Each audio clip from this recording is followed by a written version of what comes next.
Hey folks, it's Lindsay House with SPS back in the building over at Renaissance High School, home of the Phoenix, with my guy, Coach John D. White, representing. My guy, how you doing, man? Great, man. How you doing, brother? Year 5. Yes, sir. And I was just here a year ago, felt like 3 months ago, and it's just going bye-bye like that. And you got your young guys out here getting ready. Talk about this new season and what's going on with you. Man, you got a real good young nucleus, man. I'm blessed, man. I'm blessed, especially having a young leader like Lance Stone and an older leader like Jacob White. Really throwing some young guys like Jordan Sigmund, Marcellus Phelps, pieces like that. Jason Gamblin, another senior who's phenomenal on the football field. So he's bringing that strength and tenacity, to the basketball side. So, hey, man, we're having fun this year. Let me do this before we go any further. Let's address the elephant in the room. You mentioned names, and there wasn't a Jaden Savory. Young man I got a chance to meet, met his dad, met his mom.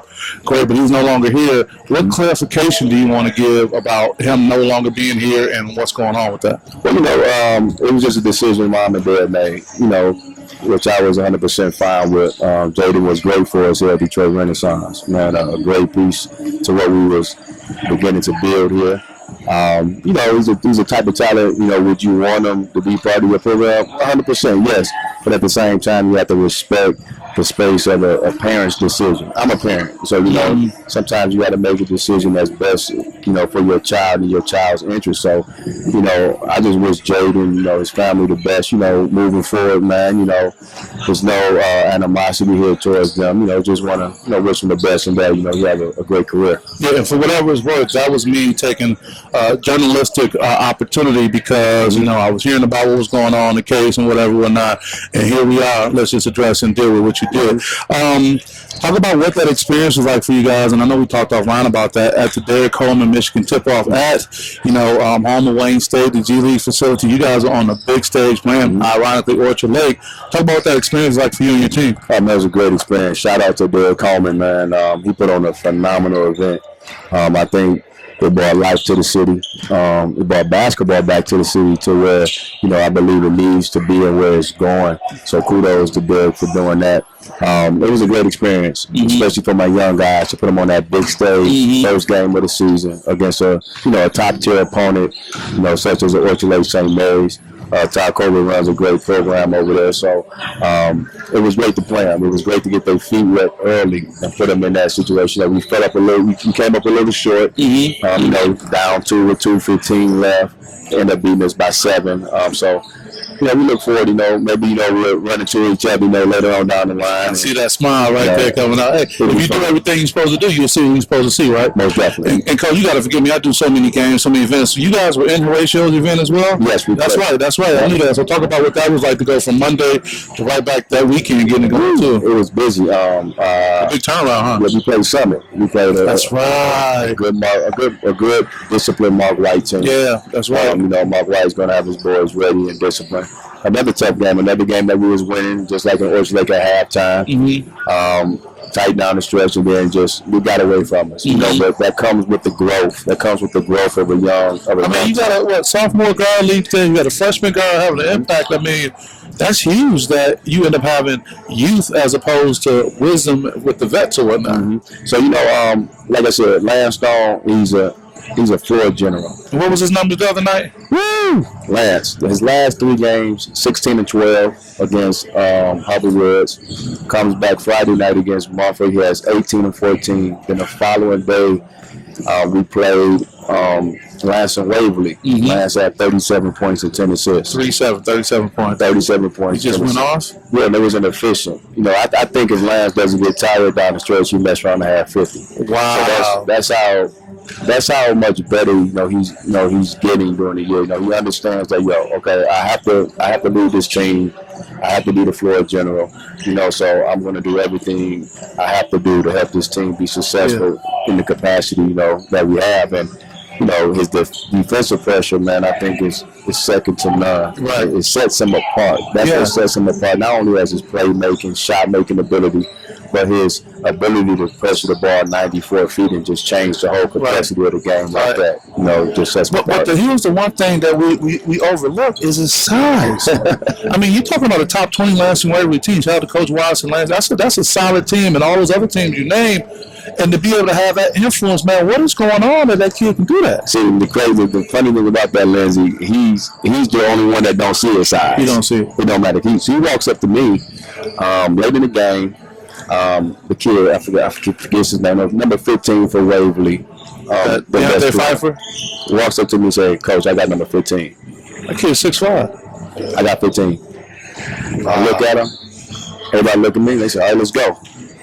He guarded him, and you know, he fouls out. You know, we foul him out, and it changed everything, man. So that's the type of mindset, that's the type of determination the kids have. He's just different. How much of an advantage is it to kind of say look to Lance or say point to Lance or let him be an example of what players should embody? You know, man, it's easy.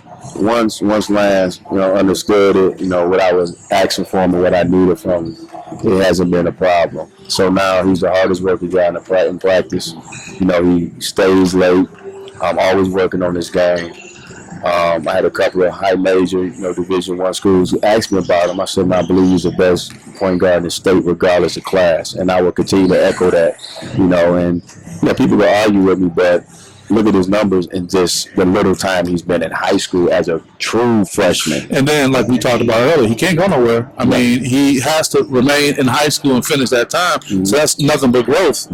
Physically on top of his game and his IQ and all that. Yes, sir. That's good. So what's your expectations, man, now that we kind of got the season rolling, or we get into that holiday break, and then, you know, January is pretty much, if not, you know, downhill. It's just like, hey, it's a quick shot to get to be done. So how are you feeling about everything? I feel great about the season. I feel great about where we're going. You know, I tell the boys, you know, my main thing is that we get better each game. Yeah. Each game you get better. You know, every level goes higher. You know, just go higher and higher. You know, every game it takes you higher and higher. So it's just about learning, just getting better, and being intentional about learning. You know, not just going through the motions, not just coming to practice and just doing things. Coach, how do you get a 2022, 2023 generation kid to be intentional about something that they normally wouldn't be that way about? I think it starts with the coaches. They have to see that the coaches are intentional and pure. You said plural. You didn't just say yourself. You're talking about your coaching staff. The whole coaching staff. You know, you got to show the kids that you care. You care about them, you know, not just as basketball players, but as people. So help me understand, what does your emotional connection to a kid have to do with them learning the X's and O's out here? Oh, man, it goes hand in hand. It's like being a parent. You know, you can supply your children with everything they need, you know, but at the end of the day, they got to see the love and the reason why you're doing it. You know? So I could give my son an Xbox, you know, I could give my son a PS4, a PS5, whatever it is. Yeah, right. But son, I'm giving you this because, you know, wow, it's a why behind everything. What's the story behind it? You know, so they got to understand the why and why we're doing what we're doing here at Detroit Renaissance. And it's bigger than basketball at the end of the day.